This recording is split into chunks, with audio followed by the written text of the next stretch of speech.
Good evening, ladies and gentlemen, and welcome to Grundy Ice Arena for this edition of the APAC semifinal matchup here with the TUICE Network. Good evening, ladies and gentlemen. My name is Zach Demuse, alongside and joined by Eric Jessberger and JJ Mahowski, alongside our producer Luke Milai, and we are a minute and 15 seconds away from bringing you the semifinal matchup between the St. Joe's Hawks, who sit at 1-8, last place in the APAC, against the LaSalle Explorers, sitting at 6-3 and second in the APAC. Eric, I'm going to toss it to you. What are you looking for in this matchup with 58 seconds to go before puck drop? Well, for both teams, the virtue of this game is they are coming off of a matchup they are very used to each other. They just played Friday night, a 5-1 victory in favor of LaSalle over the Hawks. So if you're St. Joe's Prep, you've struggled against LaSalle. You haven't beaten them yet this season. LaSalle is 3-0 against this very same St. Joe's Prep team tonight. Much bigger stakes at hand. A golden ticket to a Wednesday night matchup in a conference championship. All is on the line. And if you're St. Joe's Prep, get going and get going early, because if you fall behind to LaSalle, as they have this season, you can fall behind quick and not be able to take themselves out of the hole. JJ Mahowski, I'll ask you now. LaSalle 3-0 against St. Joe's this season, but guess what? That's out the window. This is playoff hockey. How do you suspect both teams to match up against one another in 8 seconds? You know, coming into this one, LaSalle is on a 6-game winning streak in their APAC play. That's huge for Wally Muehlbrenner's squad in this one, and St. Joe's Prep is really going to have a strong forecheck this week, or in this game. I talked to Coach David Giacomin of the St. Joe's Preps Hawks, and what they're looking for in this game is a really strong forecheck against LaSalle. LaSalle is going to play defense first, but they'll score a couple of goals in this one. Absolutely, and you know, you talk about LaSalle not losing recently. Well, guess what? Their last loss coming February 24th against the Wyoming Seminary, but the last conference loss that they had, you have to go all the way back to February 10th, when they lost to Malvern by a score of 4-1. So this LaSalle Explorers team has not lost a lot in the past. We're going to pause now as we introduce the starters, and we'll get to the national anthem. But before we do that, goaltenders. We assume that St. Joe's is going to rock with Rocco Bruno. He's played in 6 games with a 1-4 record, as well as LaSalle going with Liam Gross in net. He is in 10 games and with a 6-3 record. Eric, last time we were on the call together, we saw Bruno come off the bench after Custer let in 3 early goals, but Bruno kind of calmed the St. Joe's Prep team down just a little bit. What does his presence do in net tonight for the Hawks? And that presence is all about heart and hustle. Rocco Bruno, he's out here, he's at the benches, he's constantly stretching, getting hyped up. He's got the beats on, and he's locked in as soon as he enters any rink he steps in. Rocco Bruno, he gets out of his own net, he gets out of his own crease, plays behind the puck, feeds along the boards. We can expect that from both goaltenders tonight. Liam Gross, very similar to play style, a little bigger in net, but he also, for his size, can work out of his own net quite easily, get from post to post, left to right, very athletic as well. And we can expect to see that presence from behind the back of the net to continue to feed up players up ice and their teammates for that quick defensive stop to offensive surges back the other way. As you wrap up there, we have the starters for St. Joe's Prep. Number 10, Jeff Hammond. Number 28, Mike Ahern. Number 38, Charlie Maratia. Number 53, Nick Storty. Number 92, Connor Berman. And of course, as we said, in net, number 1, Rocco Bruno. We're going to wait for LaSalle to announce theirs as well. JJ, you talked about both these teams and what they've been able to do. Listen, St. Joe's scored the least amount of goals in the APAC this year with only 15. However, they're allowing the most in 41. Meanwhile, LaSalle has scored 39 this year and has only allowed 26. What can change in this game, and what has to happen early in the first quarter, or excuse me, in the first period, to set up the pace and the adrenaline early in this game? You know, I think it's going to come down to forechecking. A lot of these teams in the APAC aren't very big. They tend to be on the smaller side, but they can get physical as play goes on. So that's something to look out for, is that forecheck, as I mentioned before, Zach. Absolutely. We're going to take a quick break as we pause for the national anthem right here on the TUICE Network. Don't go anywhere.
Welcome back into the broadcast, everybody. Minutes and seconds away from puck drop here. We got the starters for LaSalle for you. Number 18, Daniel Whittock. Number 21, Gavin O'Connell. Number 22, Mike Casey. Number 25, Andrew Budzinski. And finally, number 26, David Kimmel. And as we mentioned, in goal, Liam Gross. 10 games played, 6-3 overall. Only allowed 19 goals in this season. Something else to bring up, guys, talking about defense. Rocco Bruno played in 4 less games, but has taken 45 more shots so far this season. Meanwhile, taking 194 shots, or absorbing 194 shots compared to Bruno's 239. So 4 less games, but the defense in front of Bruno isn't as good as the defense in front of Gross. And Bruno's came up with a .912 save percentage this year. JJ, you have more on that. Well, and you know, one thing to look out for in this game, LaSalle's the only team to ever win the Founders Cup. So they won it back in the 2019 season, won it in 2020 prior to the cancellation that we saw with COVID. So now LaSalle has worked their way back. They made it here to the semifinals. Granted, all 4 teams make the playoffs here in the APAC, but they're giving themselves a chance to win this championship. And with that said, Ahern in the circle for the Hawks, and number 22, Mike Casey in the circle for the Explorers. And we are officially underway here on the TUICE Network at Grundy Ice Arena. Thanks so much for being with us for this semi-final matchup. As the puck was in deep in St. Joe's zone, but quickly it is sent all the way down the ice, and we will have our first stoppage as an icing, and the puck drop will be in the offensive zone for LaSalle. Eric, what do you got? And a quick and early hit laid on as number 18, Daniel Whittock, stepping in to the Hawk right behind the net. LaSalle bringing the body early. You mentioned that forecheck.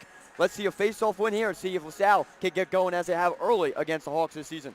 Mike Ahern wins the face-off and sent it behind his own goalie Bruno behind the net. Trying to get it out there was Berman. That wouldn't go, and finally put back all along the boards. Another big hit, as you mentioned right there, Eric. That was put on by Daniel Whittock, his second big hit of the game. Strong block there as well by Ahern, stepping in there for the Hawks defensively. Finally up the right-hand side, shut down immediately and put out right in front. And finally, LaSalle able to tie up some sticks. Meanwhile, Berman tried to get a stick on it quickly, and it's kept in for a moment, and then Simongo gets it back to his defense, and carried now is Christian Short. Christian Short trying to go far in his own offensive zone, sends it behind the goalie, and finally pitched back up to number 5, Jack Yerger. Kept it in for a second, but finally LaSalle gets it back out into the zone and carries in their own offensive zone if they can get it. There's a chance in front, a shot, they score! Early on, right in the middle of the action was number 27, Keenan Schneider. He puts it in for his 4th goal of the season, backhander right over Bruno's shoulder. And that goal all starts in the neutral zone. Max Modalo able to pick up the loose change. Miscommunication at the blue line between St. Joe's Prep. They cough up the pucks. Modalo picks it up, sends it right up to Schneider, who cashes in. He had a wide open backhand chance Friday night against Bruno, wasn't able to knock it in. This time he gets redemption, knocks it home. 1-0 lead here early for the Explorers. Early on, as we mentioned, St. Joe's has to stay with LaSalle. If LaSalle gets momentum, scores 2 or 3 goals early, it's going to be really hard to get those back in the later stages of this game. Egan there sends it along deep behind his own goalie, and Gross waits for the defense to come and collect that. Sent behind the net and handled by Nick Astolfi as he will push it up against the boards. Short trying to keep it in and pinch, but it's sent all the way along, and finally Pierce is there, just swinging all the way back across. Puck in neutral ice, and a good put on there by Declan Pierce as he puts the puck all the way deep into the LaSalle zone. Finally carried out into neutral ice, stolen yet again by St. Joe's. That's Jeff Hammond moving on to the left side, trying to get on his foreside. He sends it in front, and Gross puts the blocker down and says no. Meanwhile, Maratia with the shot, trying to get a rebound, but it's into the front. Berman trying to corral the puck. He's sent down to the ice, and LaSalle has possession. It's going to put it out of the zone. Great defense, able to swallow up that quick chance for the Hawks, and offensive back the other way. Meanwhile, quickly on the left-hand side, good defense by Stordy to keep him out of the zone. St. Joe's corralling, whiffed on the puck for a moment was Maratia, but luckily Stordy back on the opposite side of his offensive zone to try to at least attempt to get it past, and that wouldn't go. Good block there by Daniel Whittock, the big guy who has 2 big hits already. Whittock carrying the puck behind his own net yet again, behind the Prep net yet again. Whittock with the puck on his stick, looking for an option, trying to hand it off there, was to David Kimmel. Kimmel goes to the ice. and Jeff Hammond trying to get a piece of it. Meanwhile, shot up, and Bruno throws the glove up, and he finds the puck in it to keep it out of the twine. 13-14 remaining here in the first period of play, and LaSalle up 1-0. 2 shots on goal to 1 for the Prep, for 1 for the St. Joe's Prep, and so far, St. Joe's forecheck and defense has played well in the past couple minutes here, Eric. And a lot of physicality here early. We expected that. These teams meeting for the 4th time this season. Mentioned LaSalle. The series sweep, they're looking to tackle on number 4 here today. Of course, playoff hockey, anything can happen. And LaSalle right now, they're playing their game. It's all about this pace of play, and the Hawks trying to disrupt that and tie this game up down by 1. Quickly up the left-hand side of Simongo, trying to get a shot on, went too deep and lost control of the puck. Big hit put on there, behind the net there. That was Andrew Budzinski, and finally the St. Joe's keeps it in at the point. Quinn Egan trying to center it, and a shot that went high. Liam Gross had no idea where that puck was. Luckily found it going well over his crossbar behind him. Moresco trying to deal out. He does the short at the point. Short tries to send it all the way back down to Moresco, but Budzinski picks that off. Tries to get it out, and he will. Declan Pierce controls for the Hawks, but tries to get it past, and Moresco right there to send it back in, and they're going to get a line change. Whiffed on the puck there for a moment was Mike Casey, taken back here by the Hawks, and they're trying to put it, or at least they're trying to center it, and that one go hit the back of the cage, and the puck is cleared. So LaSalle has the early goal, guys, but as of late, St. Joe's has done a good job possessing the puck in their own offensive zone. And we talk about intensity with this St. Joe's Prep team. They've had it in the 3rd period, the later stages of games, especially in LaSalle particular, and Malvern Prep. The last 2 games they've lost, each at a score of 5-1. Right now, they have the intensity. A different team we're seeing right now on the ice. Yeah, different team, but the defense of LaSalle, at least right in front of Gross, has been good. No big scoring opportunities for the Prep as that one's cleared, and Berman will go back to corral that. Gross puts his glove up for icing. Does not look like we're going to get the call. It's waved off. Below the red line, trying to get at least a good shot opportunity there is Connor Berman, but he hands the puck over, and quickly into the offensive zone was Max Modalo for the Explorers, and he was pushed aside by Nick Storty, number 53 on St. Joe's. Charlie Marteo on that incredible back check, that one-on-one chance with the goaltender, disrupted away. Marteo, the man to save the day for St. Joe's Prep from a breakaway in favor of LaSalle. Another turnover there, and that shot goes high. Along the near boards, put on the shot by, Short at the point. That goes wide of everything. And pinching up there, and a shot that's off the glove of Gross. Back against the boards, initial shot came from number 92, 92, Connor Berman for a moment, and Declan Pierce trying to corral the puck for the Hawks in his own defensive zone. Good pressure and forecheck put on there by LaSalle, as behind the net is Timothy Widdock, the brother of Daniel, who tried to possess it for a moment, and they both go down hard.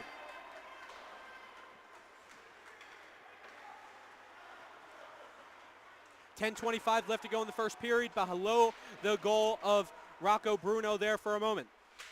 LaSalle tries to pinch it back in, but a good stick there put on by Simongo. He was in the right place at the right time. Puck hops up and into the bench of St. Joe's, and we have a stoppage. And anytime Joseph Simongo gets his stick on the puck, you would expect something to happen with it, as he leads this team offensively and number 1 on scoring. Overall in the APAC, he's 24th in scoring, but when he gets the puck, he's short, he's quick, he can do damage. If he can get an open slot look on Liam Gross, you expect him, when Simongo's got the puck and has an open look, Liam Gross will be tested. 5 shots put on in total, 3 for LaSalle, 2 for St. Joe's. Obviously LaSalle with the favor there, and we have an offsides, it appears. And you beat me to it, Zach. Regarding being tested on net, regarding shots, only 5 in the entire game. 3 shots put up by LaSalle, 2 for St. Joe's Prep. The defense stepping up on both sides of the team tonight, especially LaSalle. We've seen the majority of the puck in LaSalle's end of the ice in favor of the Hawks offensive unit. Just not able to cash in just yet. Stretch pass there, find the stick of Quinn Egan, and he sends it below his own red line. But a good back check put on there by LaSalle as the puck hops all the way down to the other side. And Maratier will have to play it up and out. LaSalle's had a little bit of trouble keeping the puck in their own offensive zone. They have no problem getting it there, but once it's there, St. Joe's has done a good job getting it out rather quickly. Meanwhile, up the left side, and good defense there. Berman finally collects the puck, does a nice spin around to try to avoid the defender, and that's Mike Casey, that's David Kimmel there. Berman across the red line, across the blue line. It's almost a 5-on-2 as Moresco tries to keep it in, and he won't. Poor line change there. They had a break the other way. No reinforcements behind Berman. Chris Wenkin trying to take a shot by the right circle, hit a stick. I believe that was Pierce, and Bruno covers up. JJ, what do you got? So guys, St. Joe's Prep has had a lot of trouble this season getting their full team here, and that's a case again tonight. They have conflicts with club teams that have been going on, and a lot of St. Joe's games were played on Friday night, so they haven't really had their full squad together this year. That could be part of what we're seeing today. St. Joe's, I think, for at least for the entirety of a game, offense and defense, they've played the better of the two teams as of now. They've had opportunities on both sides of the ice. Obviously, they're down a goal right now, but we still have a lot of hockey to go with 8:45 left to go in the first period. On the right side, tries to take a weird angle shot, but Gross gets the blocker down. Moresco, it came off of his stick for a moment. I beg your pardon, that was Mike Ahern, as now Short tries to battle behind Gross, and he's able to corral it in between his skates, waiting to clear the puck and leave it for a teammate. And finally, Jeff Hammond has it, puts it out right into the other side as Nick Astolfi collects that for the Explorers, and we have a whistle, and both hands are up as it looks like we are going to get similar penalties as number 13, Max Medallo, and number 83, Christian Short, for both teams were tangled up a little bit, and it does look like they're going to go to the box, and looks like we're going to have 4-on-4 hockey. Actually, looks like only one player. Short went head to the box. A bit of a wrestling match broke up behind Liam Gross's net. Both players might have got tangled up, but Short's going to pay the 2 minutes. Medalla with an assist, a man you don't want to see in the penalty box if you're LaSalle. And we're going to have a 5-on-4 power play in favor of the Explorers, who already have a 1-goal lead. No doubt about it, they are very good on the power play. Meanwhile, St. Joe's has allowed 7 power play goals so far this season. And quickly, meanwhile, shorthanded, St. Joe's moves up, takes a shot, and Gross has to deny that one on his near side. Justus Simongo leading this offense on stats, and he tried to get a shorthanded, quick opportunity there. Just will be denied. Liam Gross standing tall once again here early. Sometimes when you're shorthanded and you see open ice in front of you, you got to take it no matter who is there to pass it for you. That's what he did. He got a good shot off of it, but meanwhile, LaSalle tries to set up and add one more to their already 1-0 lead. 7:40 left to go in this first period. At the point, there's a shot flung on. Bruno had no idea where it was. Luckily, it went wide. Stick pokes it out, and finally, Mike Casey there's collecting it, tries to get it out, and sent all the way down to the ice is Jack Yerger, as Gross will play it and send it all the way back to the other blue line, and then immediately in on the left-hand side. Dealing with the puck now. Mike Casey hands it back out to the point for Ryan Warner. Warner back to Astolfi at the point. There's a shot. It's still loose. No one knows where it is. Custer's down. Tries to find it. He spreads out, and it goes wide to the right-hand side. We have a penalty, or at least a delayed call. Referee's arm in the air as Moresco is exchanging some shoves to Daniel Widdock, the guy with 2 big hits early on in this game, and we'll see exactly who this one's going to be on. Cross-checks, punches. The boys were flying at each other down there right in front of the crease. Puck was behind Bruno's net, and you got extracurriculars going on in front. My goodness, JJ, we had the same reaction. Another wrestling match breaking out down here. There were bodies all over the place. I mean, at first I thought Moresco was doing a great job of clearing the crease, and then obviously the penalty comes, so you can't take the penalty there. But hey, get physical. Keep that net in front of Bruno open. Bruno's one of the shortest goaltenders in this league, so you got to make sure he has a good line of sight on the puck. Well, for 43 seconds, gentlemen, it is going to be 5-on-3 hockey, and then for the remaining time, it's going to be a regular 5-on-4, but great opportunity for LaSalle. Something St. Joe's couldn't give up too many of is good opportunities for this Explorers team. Meanwhile, their passers move in just a little bit. There's no defenders out there to get them. There's a shot high, and Bruno gets a piece. Shot put on there by Andrew Podzinski. Quickly on the right side, trying to go short side above his glove. That wouldn't go. Good shot by Max Medallo. And Budzinski plays catch at the point. There's a shot between his legs. No one knows, and it's finally kicked out to the other side and sent all the way down the ice. I saw it loose for a moment from our angle, but it looked like someone luckily got a stick on it, sent it wide of the net. That'd be Nicholas Storti there, man saving the day. Bruno got between his legs, just not across the goal line. Trying to cut through traffic, unable to do so. And it was kept in. Great job there by Ryan Warner at the point. It's a now 5-on-4. 1:04 remaining on the power play. along the near boards, trying to get something going. They're already leading 1-0. Good pass opportunity, no one home on the near side. Circling all the way along is Chris Wenk. To the other side. Warner looks for a pass. Daniel Whittock switches spots there on the near side and finally goes all the way out, almost out, and they will call it. I didn't have the best angle. And it looks like it is out, and we have another conversation and some, business card exchanging going on between Rocco Bruno and two players for LaSalle, one being number 13, Max Medallo, and the other being number 7, Chris Wenk. Another small scrum breaking out as soon as that play got called dead offsides, and Bruno stepping up for his defenseman. Hey. Defenseman always stepping up for him. Bruno making sure to let him know, I got your back as well, bro. And right there, you can see physicality stepping up. A lot of exchanges on the conversations here early. We expect more checks and the body being thrown around as well. That's Eric Jesperberger, JJ Mahowski on the camera. Zach Demuse on play-by-play, and finally Luke Milai on the tech side of things. Luke wouldn't be here without you. There's a shot from the point, and that goes wide. Caught him, Liam. I've never done that before. Anyway, there's still hockey going on. 5:14 left to go in the first period. Near circle, LaSalle. 8 seconds remaining on the man advantage. Behind Bruno it goes. If they don't score in the next 2 seconds, you got to give St. Joe's a lot of credit, being down 1-0 defended. A 5-on-3, tries to center it there, and that wouldn't work. David Kimmel was trying to get the shot put on. Joseph Samango hasn't been off the ice as well. Meanwhile, there's a quick shot, trying to go far side, and the rebound is in.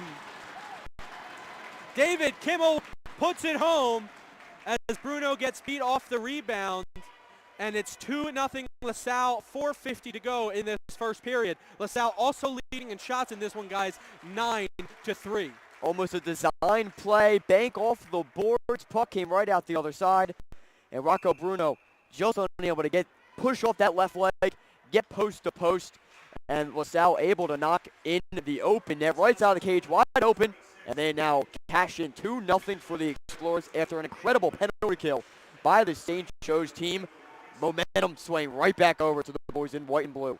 David Kimmel with the goal, his 6th. Mike Casey with the assist, his 5th. So, again, as we mentioned, Kimmel does a lot for this offense as well as Casey, and those two were on the exact same page there, waiting for the deflection. It's now 2-0 LaSalle. Behind the net, St. Joe's now, who had good offensive pressure in the beginning of this game. It's been a while since Gross has been tested. There's a shot put on from the far point, and Gross has to snag that one off his blocker and collects it underneath. JJ. You know, guys, one thing we've been talking a bunch about is the arguments that have been going down between St. Joe's and LaSalle in this one. After that goal, the referee stood in front of the St. Joe's bench to make sure LaSalle didn't skate over there and try to start anything after the goal. Seems like the officiating crew is all too used to some of the conversations and these extracurriculars going on as well. Something we can definitely look forward to, as we can expect still a tight hockey game. St. Joe's Prep defense been playing well. Let's see if they can stand tall for the rest of this one. Keenan Schneider already has a goal, carried that into the zone. And put behind and trying to find it is Max Medallo. And he won't, as St. Joe's tries to get it out, and they will.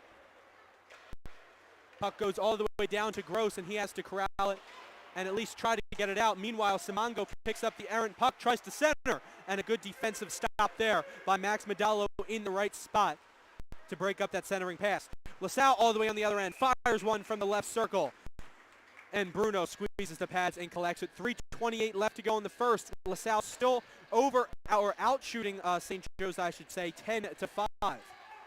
And you mentioned as well, Michael Casey and David Kimmel able to work together for that second goal. Both players respectively. Casey leading the entire APAC on the scoring stats. Dave Kimmel in 4th respectively. Those two players have been incredible working together on the same line throughout this season. And it shows not just for LaSalle, but this entire conference as well.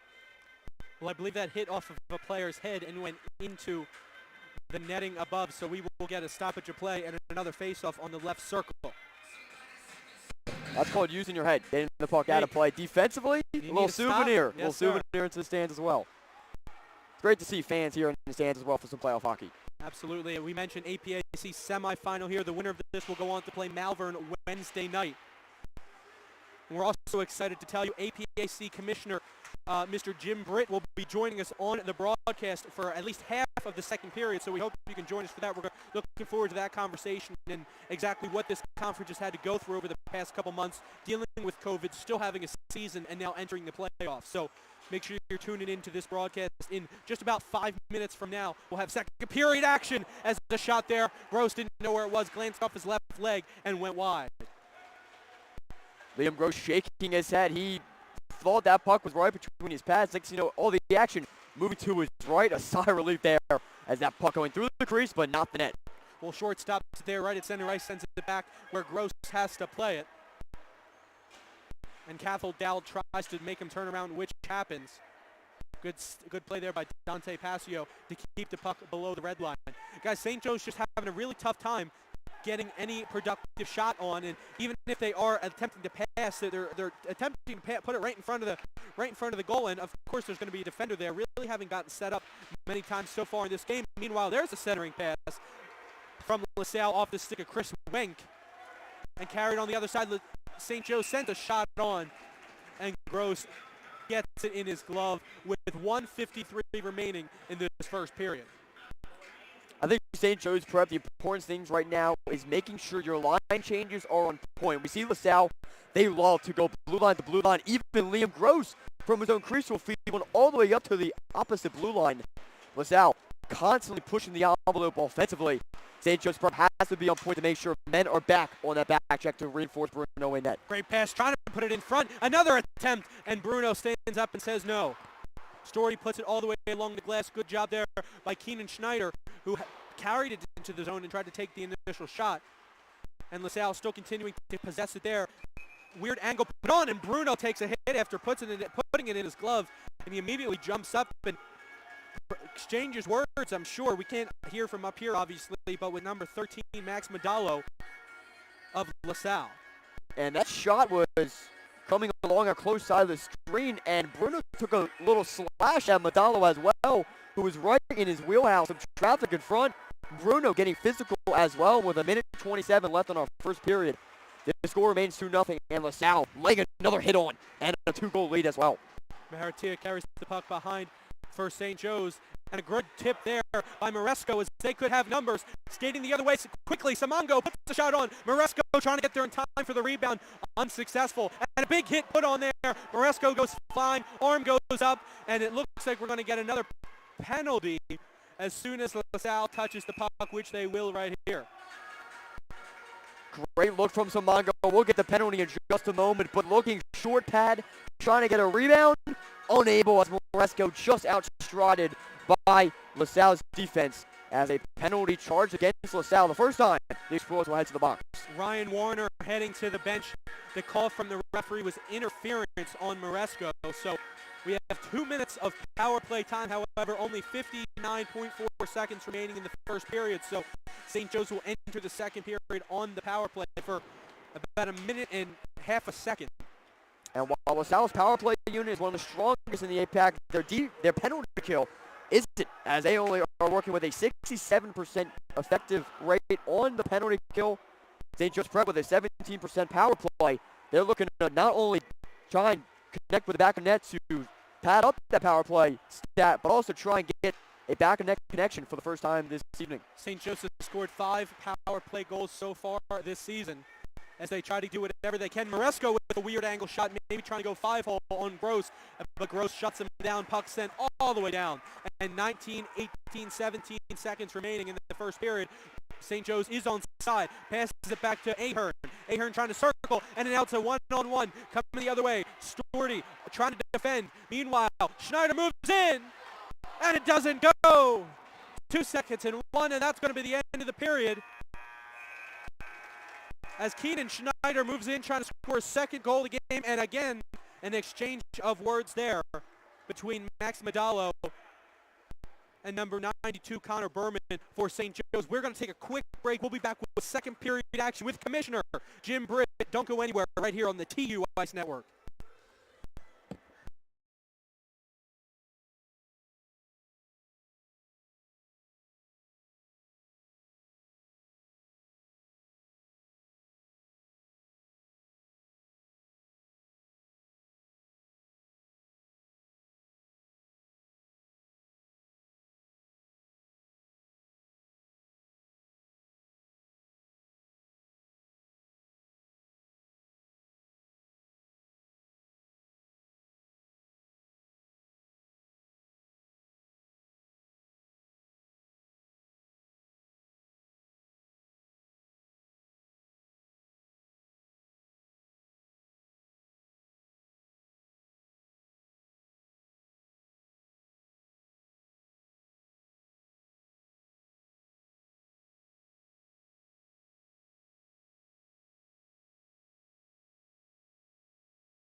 1-2.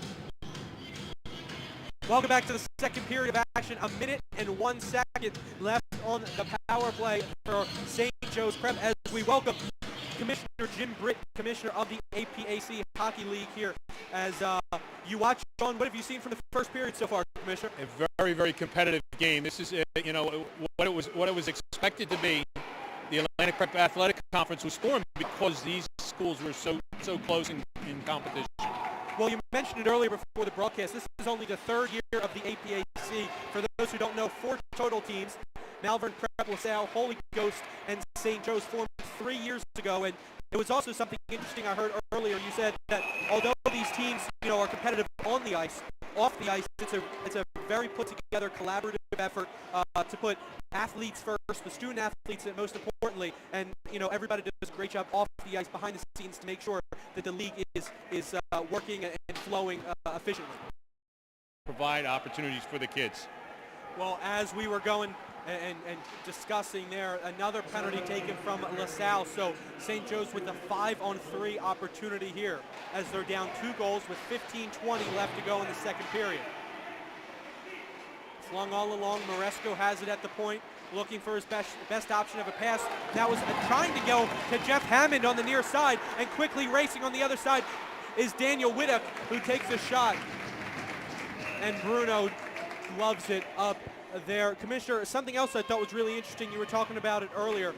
Before, you actually became the first employee of the Ed Snyder Youth Organization in the foundation. Talk a little bit about that, because if you're from Philadelphia and you know hockey, you know how big of a corporation Ed Snyder is and what they've been able to do for so many young athletes around the region. It was a very special opportunity. Mr. Snyder decided to give back, and the best way that he knew was through ice hockey. It was an effort that he was completely behind, and he was driven about giving back. He would always ask, what more can we do for the kids? And it's been a really special to watch it, to develop it, to be part of the development, not just of the staff, but of the opportunities for the kids. LaSalle clears the first penalty, 1 minute and 5 seconds remaining on the second. St. Joe's, this is a great opportunity for them to capitalize, cut LaSalle's lead in half, as they are obviously up 2-0 right now. Hammond cuts into the left-hand side, tries to go backhand, and the good defense in front for LaSalle shuts the door. Storty at the point. Simongo quickly trying to get a deflection on. Berman was there, unable to corral it. Oh, and a pass just eluding the stick of Schneider, and Bruno will have to play it behind his own net as quickly it is turned over. It's a 2-on-1 if they can get it off, trying to go high above the glove, and a good stop there put on by Bruno. Quickly back in. 22 seconds remaining on the power play for St. Joe's, yet LaSalle is controlling here in their own offensive zone. Chris Wenk has it again, circles back out to the point. Tries to put a backhand on to get it in deep, and St. Joe's finally takes over and flings it across. Simongo with the chance, but he's fallen, turns it around, tries to get a shot to Yerger, and the hand goes up, and we're going to have a penalty. I believe it's going to be on LaSalle. Commissioner, again, I'd be remiss without asking, no matter what sport, what age, COVID has played a huge role in every schedule, every team so far this year. We were supposed to have 2 semifinal games because of the 4 teams, and Malvern and St. Joe's Prep, Holy Ghost Prep were going to face off. Holy Ghost, obviously with an outbreak of COVID, unable to participate now. Talk a little bit about the challenges you guys had to face and the resiliency not only in the staff, but also in all 4 teams to make sure a season does happen. Well, the challenge started last March with the interruption of the Flyers Cup, with the pausing of that, and so the schools. The communication was outstanding between the athletic departments, the hockey programs, the school staff, and we were faced with the additional challenge. The schools are in different local governmental entities, so that Philadelphia at St. Joe's Prep had some different restraints and restrictions than LaSalle or Holy Ghost Prep or Malvern Prep. But we worked through that, through the discussion, through communication with the health and safety committees at each of the schools, and we were ready to be flexible with everything as we went forward. No doubt about it, and with 12:38 left to go in the second period, 1:07 remaining. on the power play. There you go. I think the mic just cut out. You're back. We're back in? Yes. Yes.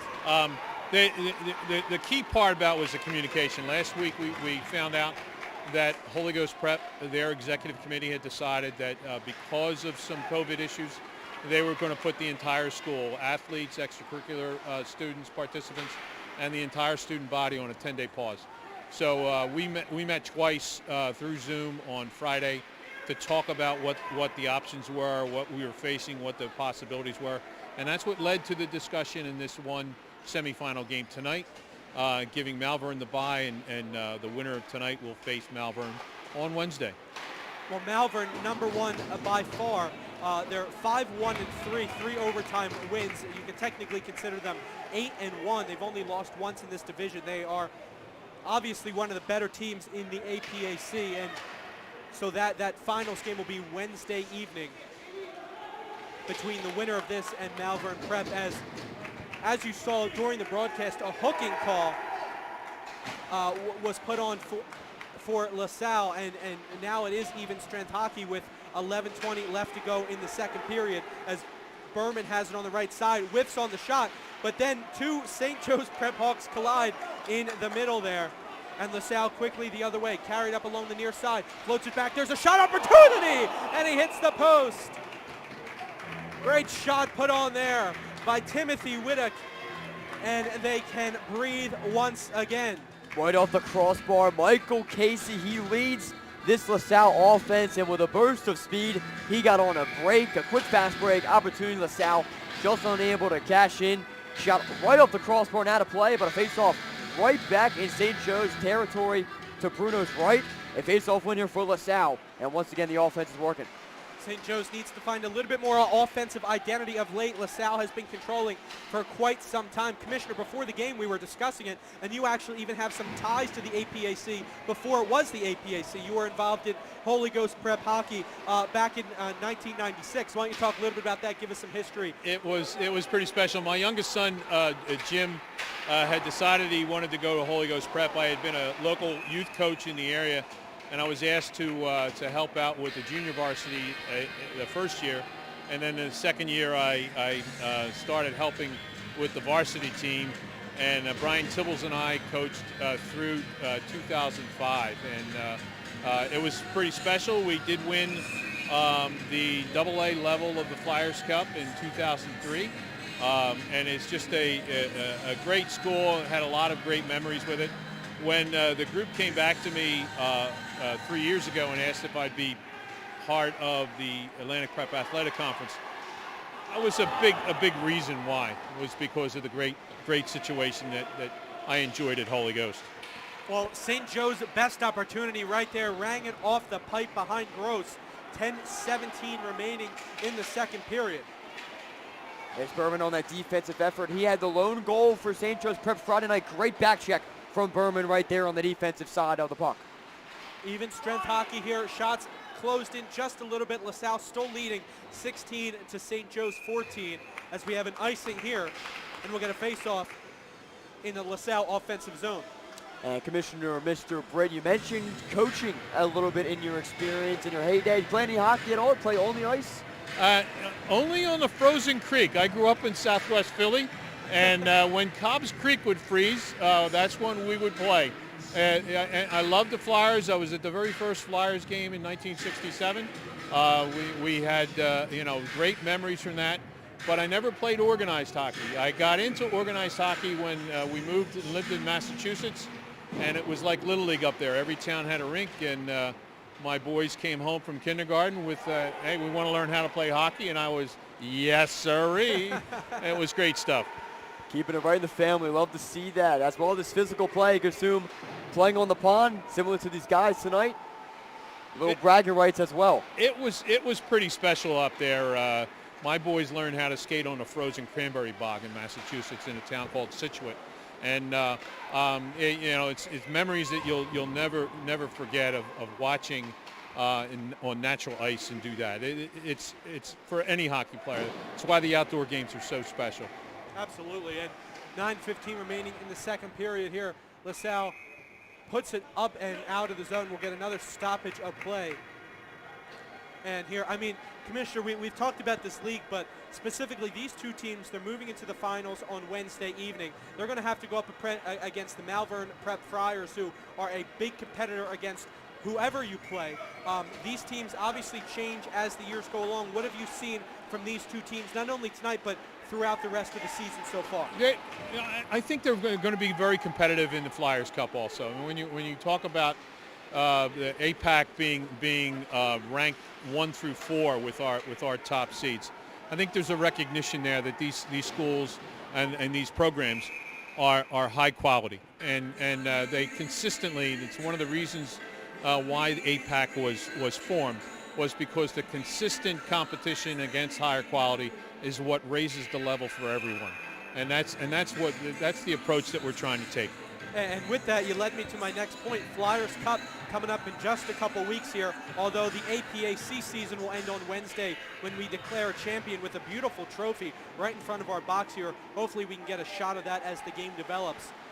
But after the teams play on Wednesday, move into the Flyers Cup, and as you mentioned, seeded very well. The APAC represented, as I mentioned, very, very well in the rankings, and it's a good opportunity because, as you mentioned, your connection with Snyder Hockey, but these teams who have kind of been used to playing against the same 4 opponents now have an opportunity to go play some better teams in the country. As the St. Prep moves in, and Gross goes in and squeezes the pads, but Commissioner, again, just different opponents, a little bit bigger of a stage. Flyers Cup, I mean, I'm sure you've been a part of the Flyers Cup for a while. What is that atmosphere like, especially going from almost 3 straight weeks of having a game almost every day? It's almost like the NCAA tournament for high school and JV hockey. In the Philadelphia Flyers area, Yeah. there is nothing like, for high school hockey, nothing like the Flyers Cup. Mr. Snyder pushed behind it going back in 1980. There are a few people who are still involved who remember that and been through it. The Flyers' support through the years has been tremendous, and it is a big stage. It's a chance for high school players who have worked hard to play against at a high profile, high energy, high intensity game.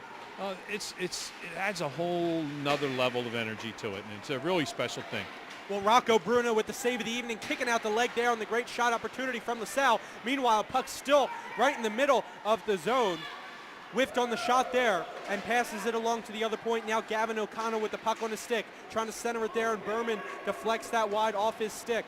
LaSalle still has possession, 7:29 left to go in this second period. Shots in favor of LaSalle, 18-16.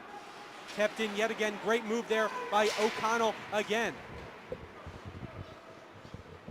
Collected behind the red line and trying to get it out, but kept in by guess who? O'Connell at the point one more time.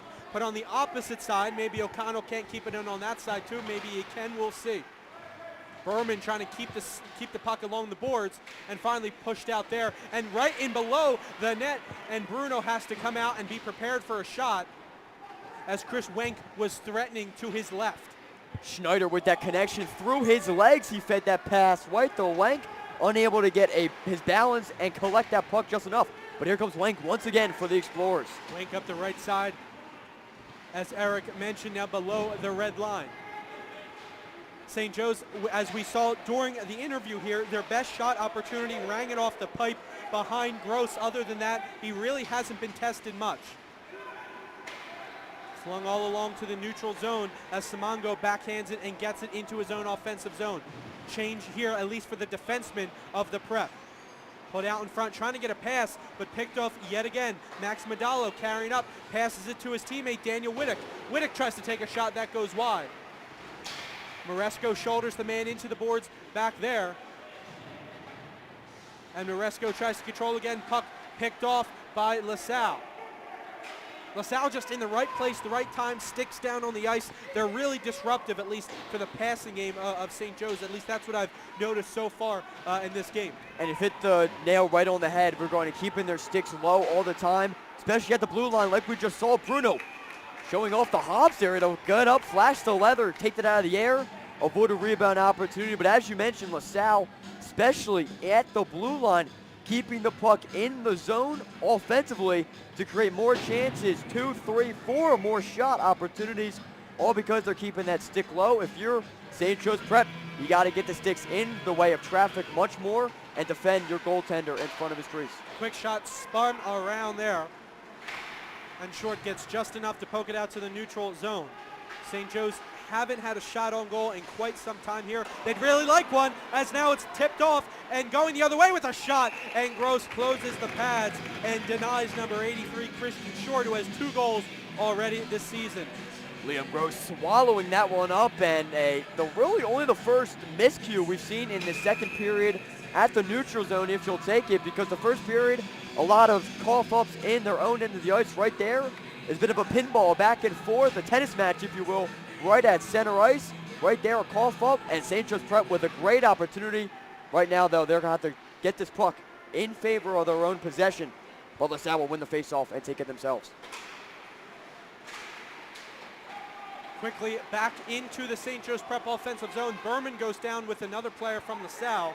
That was Mike Casey, who fell to the ice for a moment. But back to the point for LaSalle. That's poke checked away by Jeff Hammond. Good active stick there as Ahern finds him and quickly into neutral zone. Coming the other way is Connor Berman. Berman swinging to his left, puts the brakes on, tries to find an outlet pass. He has Hammond behind the net. Ahern trying to get a shot and it won't go.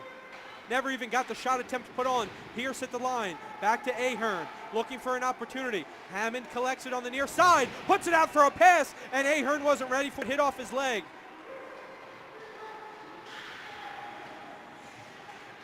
Centered and no one was home. Hammond was tied up with another guy in front, and quickly another pass because he knows this man's coming across the neutral zone, and he connected this time with Keenan Schneider. Already has a goal this evening. Moresco has some skating room, needs to shoot, but a good stick lift there by the defenseman of LaSalle. Looked like Chris Wenk. And the passing right now for Prep, much more clean and crisp. You can continue to see that if you're going to want to get back up on the board. Quickly tries to go near side, and that won't go. Bruno throws out the blocker. The shot attempt put on by Madalo. After the point, takes the shot, fired high. Back again.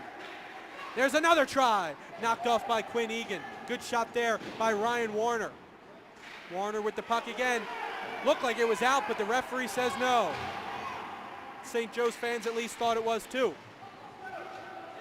Passio tries to level it up, and there goes Simongo quickly across neutral ice. Simongo leading the team in assists, by the way, as he tries to center it for another opportunity, but now Maratia has to come up and block it off. Shot put on, and Gross throws out his left leg and gets just enough of it. Great persistence by Martia, fighting off 1 and 2 explorers right in his back pocket. Still got the shot off. Rebound opportunity, just unable to fall onto the stick of a Hawk. Shot there by the near side, and Gross ready for that one as well. And Commissioner, we've seen this play continue to intensify up.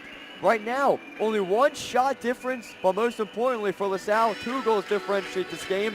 What have you seen the difference in this second period? Well, you guys see the smile on my face. This is the level of intensity that we look for all year, and that will continue. What you've seen so far, it's only the end of the second, and these teams just love it. Just love operating at this level. They built up to it all year, and I think these 2 teams, it's still a toss-up, absolute toss-up. Well, another point you made earlier, Commissioner, these 4 teams, what was it about LaSalle, Holy Ghost, St. Joe's, and Malvern that really kind of spoke to you and you thought maybe those 4 teams would play well together for this APAC league? Oh, the teams were historically high-level institutions. Not the hockey programs themselves, but the schools. In the Philadelphia area, you can't get 4 better schools together to play, and then to cooperate in athletics, to compete at a high level. Again, it raises the level for everyone when they focus, because their missions are similar, because their approach is similar. They're trying to educate the whole person. It's just a great situation, and it what makes high school sports and high school ice hockey the best. Great keep there from the point front by the Explorer. Quickly behind the net, trying to find an outlet pass. And finally he gets one. That was Mike Casey, who already has 5 assists. He came in tonight with 4. He had another one on the goal earlier. There's a shot. I saw the opening. He was trying to go high corner, glove side, but he couldn't get it there. Little too much mustard on that one. Moving on in quickly and trying to just get it thrown in net. Bruno just trying to stay down in the butterfly to make sure nothing quick eludes and gets past him. There's a shot, didn't know where it was, but luckily he was in a good position and trying to get it on. Bruno's on his back as David Kimmel tried to get it up and over the outstretched leg of Bruno, but he says no. Incredible vision from the goaltender for the Hawks. Big save from Bruno. There's a shot and they score! Beautiful pass in front as finally David Wittick puts it behind Bruno for his 5th goal of the season.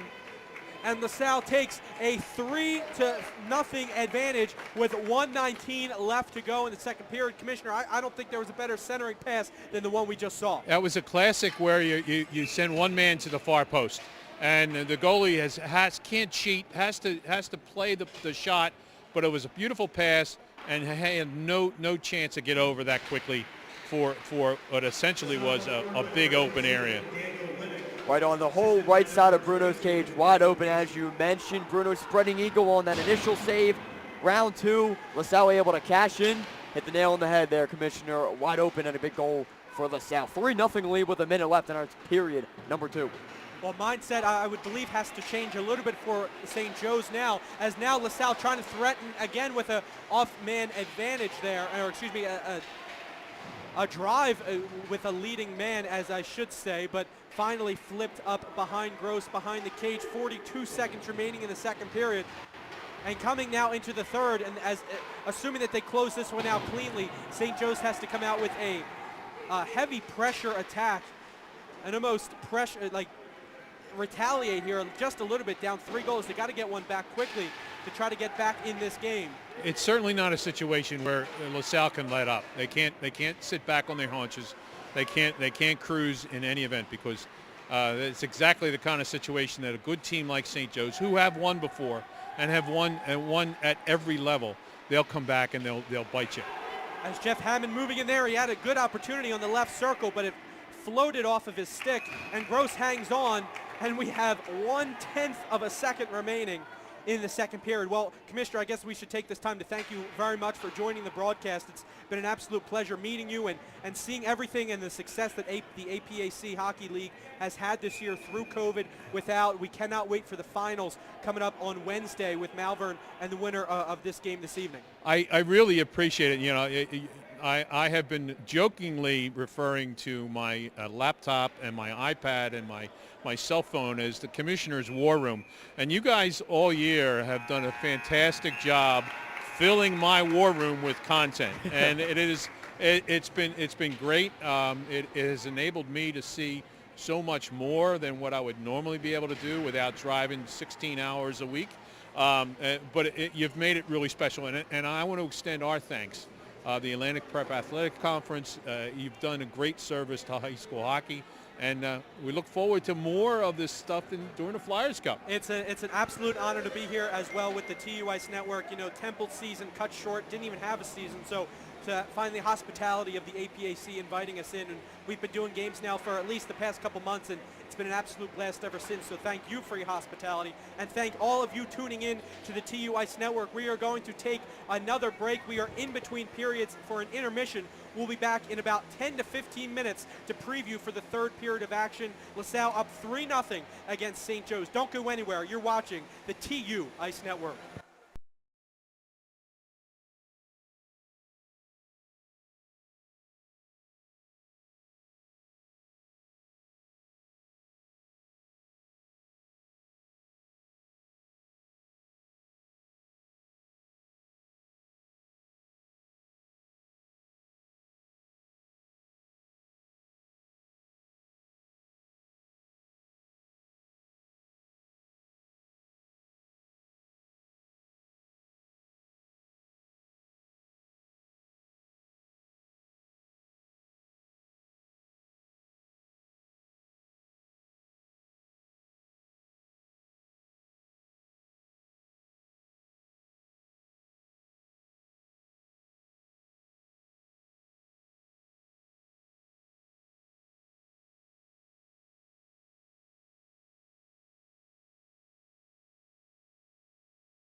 Welcome back to the TUICE Network, ladies and gentlemen. Thanks so much for being with us here on this Monday evening, 8:43 Eastern time here. Next game coming up on Wednesday is where I was going with that. Championship game for the APAC.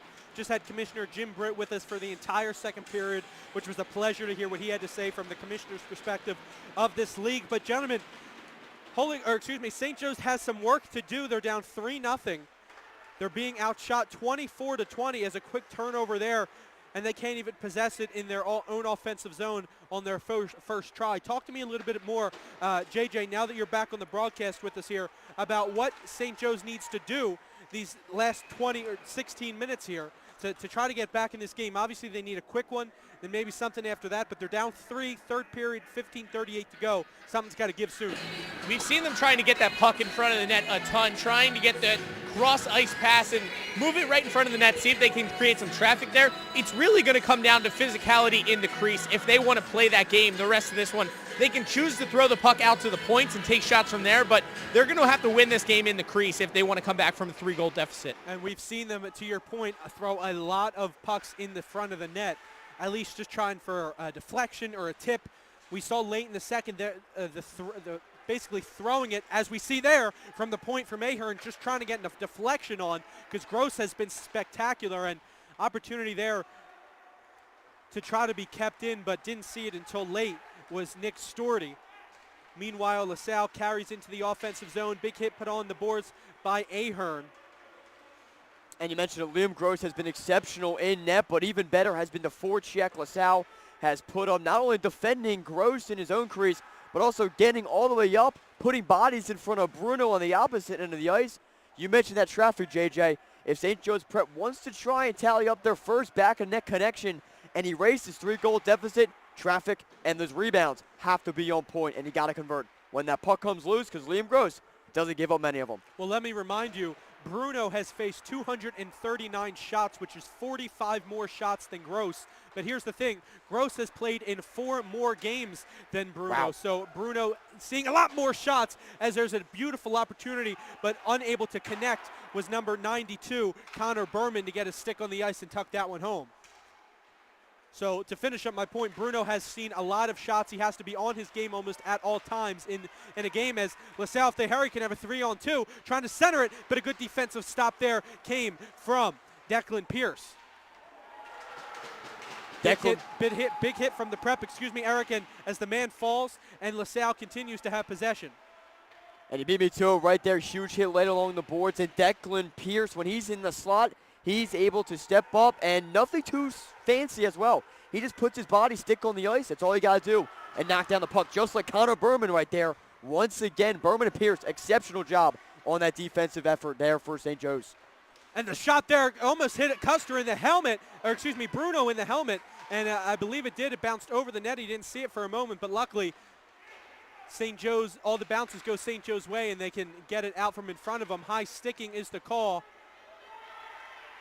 So LaSalle has to touch it, but once they do, a whistle was blown, and we'll see what the exact call is. JJ.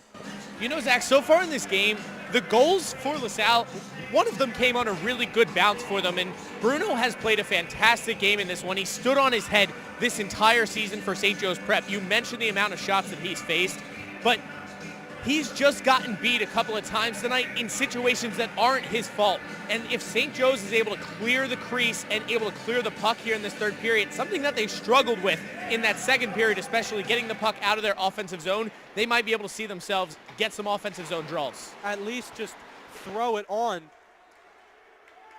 as LaSalle possesses in the neutral zone and flings it into their offensive zone, as Ahern picks it up behind the net and saucers the puck into neutral ice. Across the red line and holding for the Explorers for a moment is Ryan Warner. But ultimately, LaSalle wins the puck battle and is sent down behind Rocco Bruno. And JJ, you mentioned those cross-crease passes, exceptional for LaSalle, and they've converted as well. That's their bread and butter. And Friday night, when these teams, both of them last met in their third matchup, wrapping up the regular season, a 5-1 win for LaSalle. 3 of those goals coming on cross-crease passes that Bruno, spreading eagle, throwing his pads out, had nothing to do against, nothing to show for. So you mentioned Bruno, exceptional. He's the one who kept St. Joe's Prep relatively in that game Friday night, and he's keeping them as well in this game tonight. It's the offense. Hasn't shown up. No product to show for on the scoreboard. It's a goose egg right now. They need to change that for Bruno. Quickly into the offensive zone. LaSalle, open shot, and Bruno says no. Didn't even know where it was, and he flung his pads up and got just enough of it in his legs. He didn't even know where the deflection and the rebound went at the moment, but able to corral himself and send the puck the other way. Here's Berman trying to sidestep his man, but unable to do so with enough ice to take a shot. Berman behind his own net, trying to backhand it to find an open pass. Jeff Hammond is there, but unfortunately for St. Joe's, Gross had it, and Hammond's attempt was just to swat at a puck covered by his glove already. And with 12:07 left to go in the third period, JJ, St. Joe's has to start taking a little bit more of an aggressive chance to try to get at least one on the board. They need 4 to take the lead, 3 to tie, 1 to just get them started. Aggressive indeed, and something to look out for down on that bench. Quinn Egan right now being checked out by the trainer, number 9 for St. Joe's Prep. So something to watch out for there in this one. Another 2-on-1 for LaSalle, moving quickly up, trying to find a pass or shoot, and they shot it, and Bruno swallows it up in his belly. As number 7, Chris Wenk, was on one side for the for the Explorers, and number 27, Keenan Schneider, was on the other, who took the initial shot. And you mentioned Quinn Egan. He's played every game of the season for the Hawks. He's got 2 goals and is a guy that he might not lead regarding offensively on the points, but he's been in charge of commanding passes in the slot. 2 goals as well in the season. He's a man who can get it going, but right now he's just on the bench. Deflection in front, St. Joe's defender, Simango, I believe, at least for the moment, acting as a defender, got just enough of it to push it wide. St. Joe's hasn't had much trouble getting it out of their offensive zone, putting the puck in the neutral ice. Where their problem has come is an effective forecheck to carry it in front of Gross and take a quality shot attempt.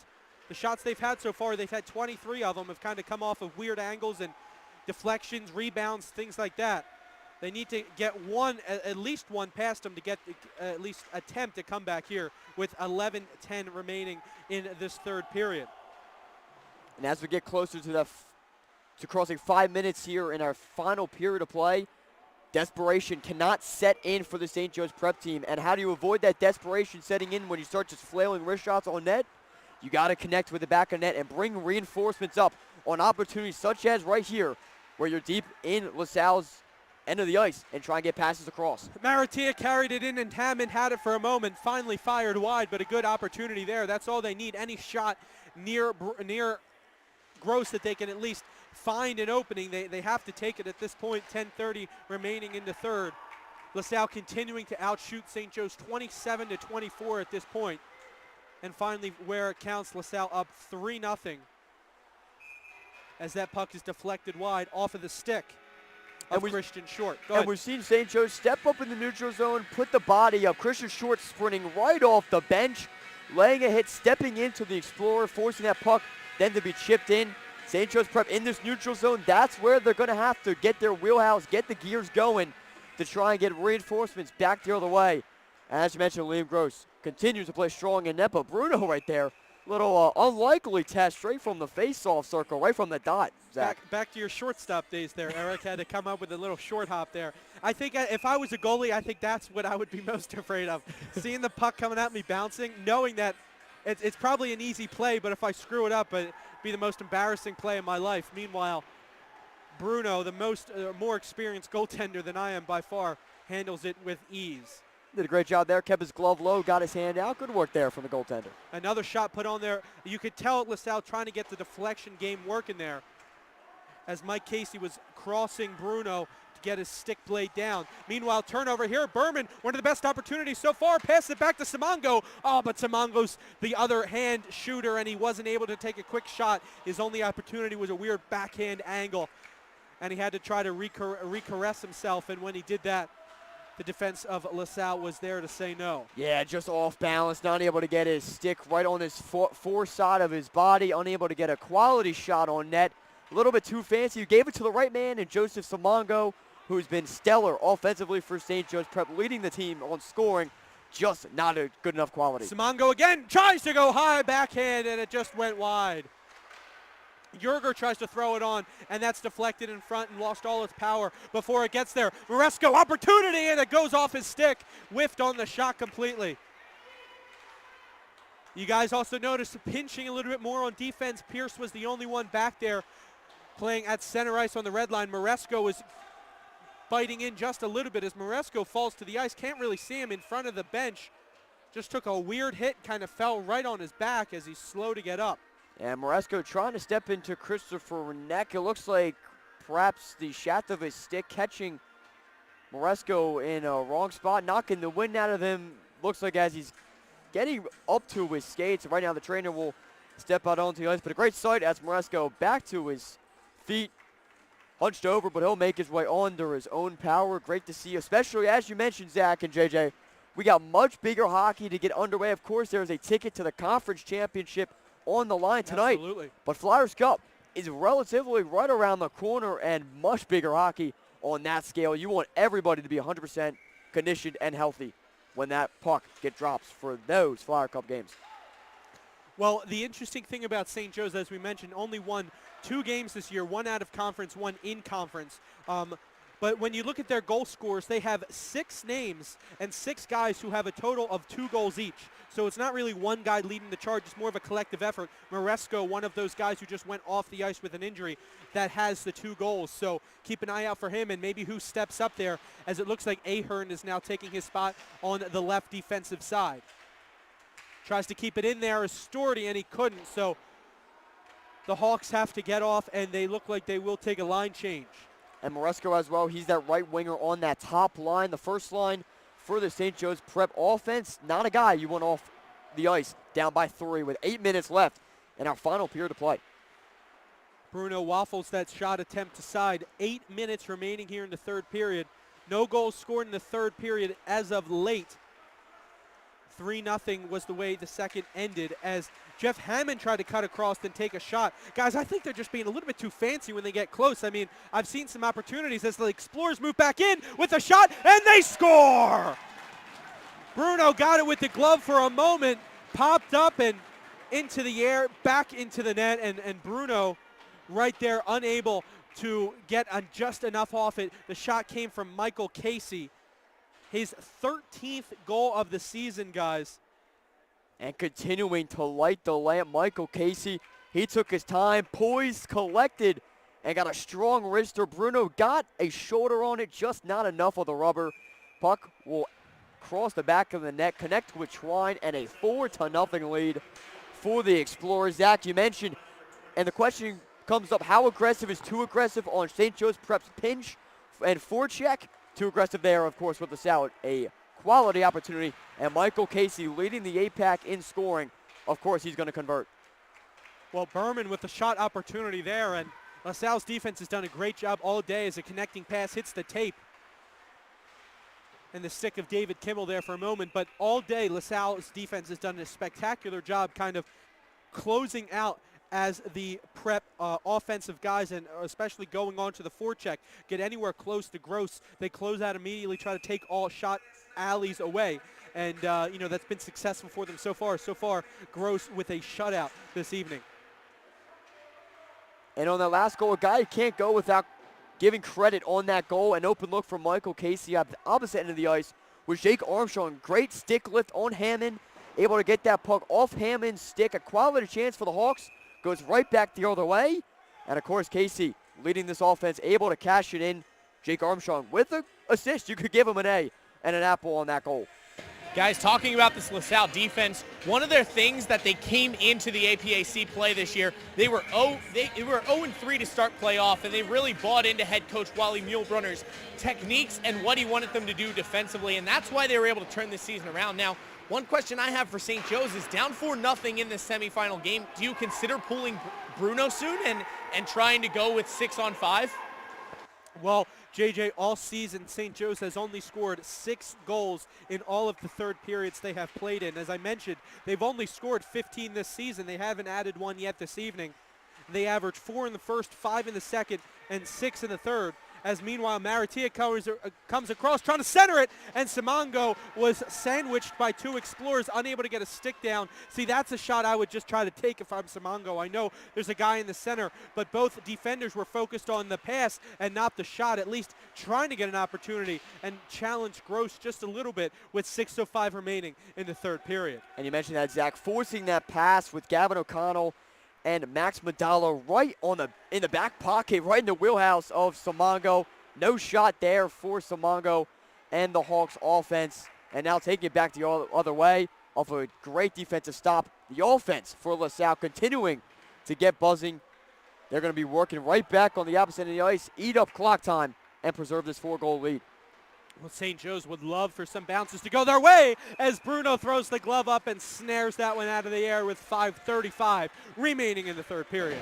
Guys, we've talked a lot in this game about how good of a goaltender Rocco Bruno is. Well, one fun fact about head coach of the Hawks, David Giacomin, he grew up as the son of a former NHLer. Eddie Giacomin played for the New York Rangers from 1959 through 1971 and got some time with the Detroit Red Wings in there. So Bruno definitely learning from a great coach in between the pipes. Anytime that a kid can get some experience, man, that one kind of tricked Gross there. May have been the hardest save of the night just because he made it that way. I don't think he may have seen that cleanly from the stick, but anytime you have the NHL experience on your coaching staff is definitely a great piece of advice. I mean, Eric, we mentioned it. Bruno does a lot more for this team than almost as advertised. Last game, Custer started, let in 3 early goals on senior night, and then Bruno came in, only allowed 2, and for the remainder of the game kind of kept it a lot closer as it was. Bruno's made some big saves here tonight, but so far LaSalle got the better of him 4 times, 4-0. As a loose stick there, just thrown from one man to the other. Storty threw it over to Berman. Little toss there. And that's one way to get the stick to your fellow player. Keep 5-on-5, right? Whatever works. Storty into the left-hand side, tries to poke the puck along the boards, and he has possession, and he probably, well, I thought he was going to go to the point, but this time he spins around and throws it on net wide, and LaSalle collects it, and quickly the other way, coming up fast, is Daniel Whittock. Daniel holding, cross-ice pass through the legs of his teammate Mike Casey, the leading goal scorer not only in this team, but the APAC, and Casey's, I guess, pass or shot attempt at least hit the rafters, and we'll get a stoppage of play. Do you guys think that's something you practice, getting your stick back to your teammate when it's loose on the ice like that? I mean, you look at baseball and some of the things there, I mean, you just kind of learn those things as you grow up, so a nice play there to get the stick back and help your teammate out in the middle of the ice. Little adrenaline as well, I'm sure, kicked in as desperation, making sure that stick got across, and he made it count. Great pass on that connection. Well, this shot's going to connect. Strong shot from the blue line on Liam Gross, but hey, Gross tested once again, and he's up to it. Yeah, Pierce taking the shot from behind the blue line, so, I mean, maybe that's a sign of what St. Joe's is just doing right now. If they see an opportunity to take a shot with an open lane, they're probably going to fling it on net with 4:20 remaining here in the third period. And the faceoff is won by St. Joe's just for the moment, and then quickly coming the opposite way is Keenan Schneider. Defense races back. Give the credit to Declan Pierce there to tie up Schneider without giving a clean shot opportunity. Flung out wide. Short corralled it for a moment, but deflected it behind him. And the puck goes out of play, and we get a stoppage. And Max Medalla sending a pass right into St. Joe's bench. We've seen Medalla be kind of public enemy number 1 against St. Joe's. Perhaps sending a little souvenir into the Hawks bench. And as we get 4 minutes and change left in our third period of play, the shot totals have been much closer compared to the last 3 times these teams have met. I mean, you talk about games where it's been 42-20.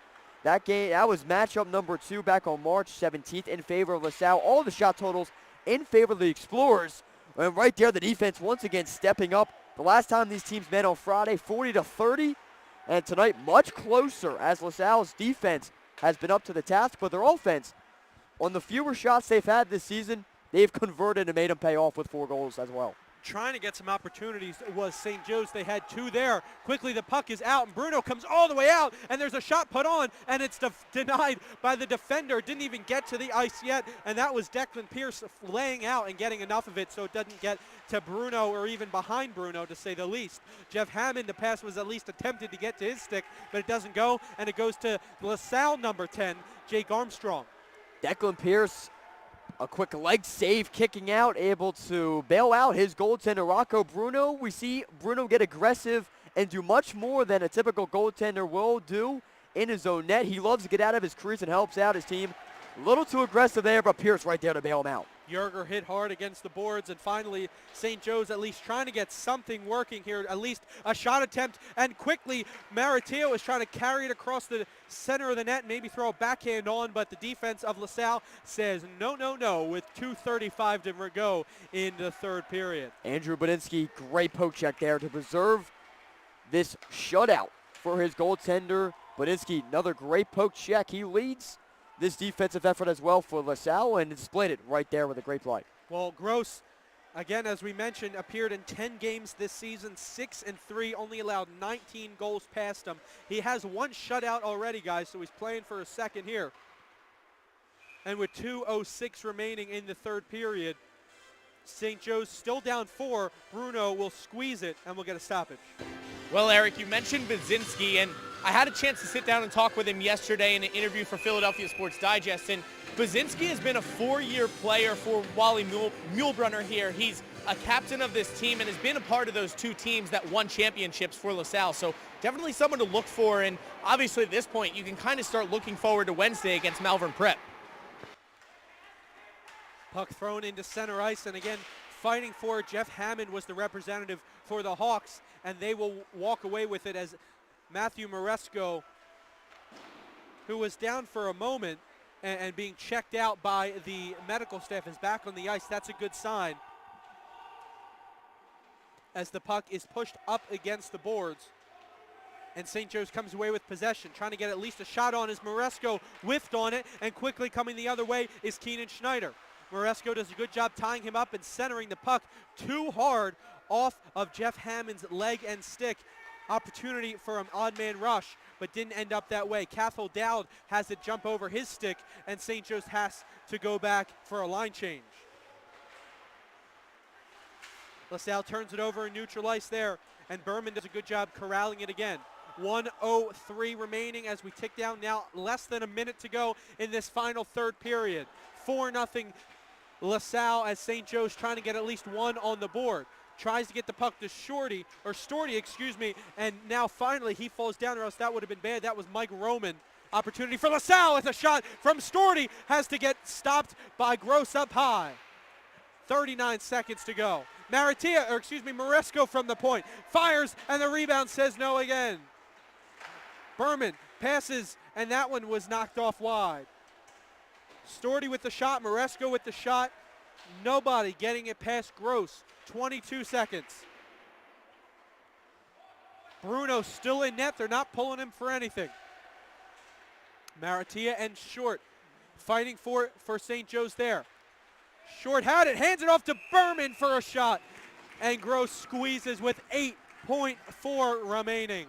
Liam Gross, he can taste the shutout and he wants it. And some of the better quality opportunities for St. Joe's Prep in just that last 30-second of play. Right there, Berman whiffing on a rebound opportunity. He had Liam Gross sprawling after denying the initial shots from traffic in front.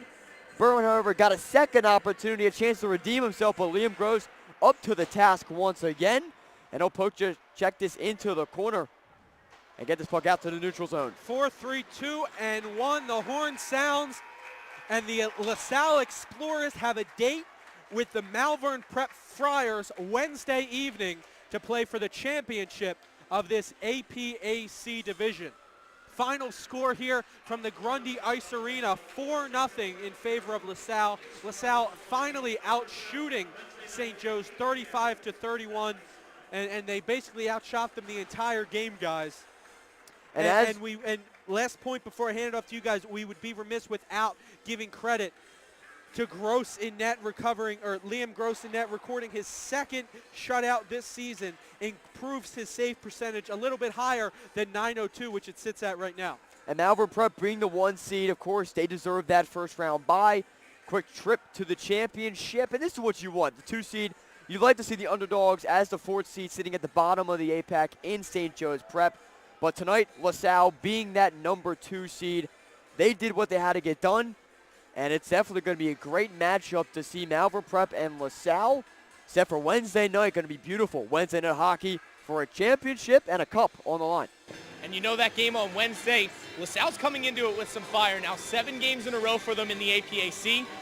Last loss and only loss on the season for Malvern Prep came against LaSalle guys. So definitely something to watch in that game. LaSalle won the past matchup between the two teams 5-2 on the season, and if Gross can match his play tonight, he can possibly limit some of those scores on Malvern Prep, such as Jack Costabile headed into that championship matchup. And if LaSalle's able to do those things, they'll continue being the only team to ever win the Founders Cup, already 2-time champions in 2019 and again in 2020. Well, I mean, St. Joe's, do they have hope for the Flyers Cup? Have they been ranked, and will they participate in the Flyers Cup coming up? Yeah, so St. Joe's Prep, I believe, comes in as the 4 seed in the Flyers Cup. So you have Malvern Prep at number 1. Then looking at the number 2 seed, you have LaSalle push themselves in there with this late season push. And then at number 3, Holy Ghost Prep, if they're able to get themselves back into play after this COVID shutdown, they're scheduled to come back, I believe, on April 6th or 7th to resume full school activities. And if Holy Ghost Prep is available, they'll play in that Flyers Cup game. And then the 5 through 8 seeds in this Flyers Cup AAA bracket, it's most of the teams from the inter-county Philadelphia Catholic League division. So most of these teams in other sports play all in the Catholic League, but those teams, number 5 is Roman Catholic, 6 will be O'Hara, 7 is Father Judge, and then 8 is being played out right now. Salesianum and DMA playing a play-in game tonight in the PCL playoffs. So a lot going on. Wednesday night is the final, Malvern Prep versus the LaSalle Explorers. Eric, final thoughts on the game, and you know, the future for LaSalle is not an easy one. Malvern has been by far the best team in the APAC this year, so they really have a challenge coming up on Wednesday evening. And you're spot on with Malvern Prep. Goals for and goals against have been plus 17 in favor of the offense and Malvern Prep. So what they bring to the table is an offense that never lets up. They got strong goaltending in net as well. But as you mentioned, JJ, if LaSalle can match that tonight, they went right up to their top line who led the charge in Michael Casey, David Kimmel, Daniel Widdock, all getting a part of the stat sheet, assists and goals. And, of course, Liam Gross standing tall in net. He's got the size and some true athleticism we've seen from him as well in the couple games we've gotten a chance to watch and broadcast him. An exceptional athlete in between the pipes. And he's going to be tested Wednesday night.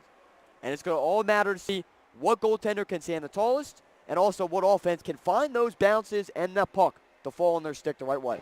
And you know, obviously, out of these APAC playoffs because of that COVID shutdown is Holy Ghost Prep.